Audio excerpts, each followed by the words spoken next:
prazer imenso estar recebendo todos vocês aqui nesse dia festivo, nesse dia em que nós vamos escolher o nosso hino para o Carnaval de 2015. Eu não tenho dúvida nenhuma que o nosso Carnaval começa hoje, que o nosso Carnaval que nós vamos começar a ganhar hoje, a partir de hoje, a partir do momento que nós escolhemos o nosso hino, que será um grande hino para o Carnaval de 2015. Sem dúvida nenhuma, vai ser escolhido o melhor samba.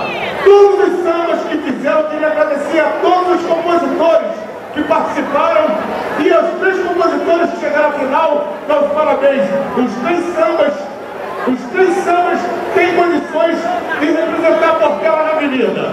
Então vai ser escolhido o melhor samba. Os jurados estão aí, eles conhecem do riscado, eles sabem o que escolher, eles sabem o que a Portela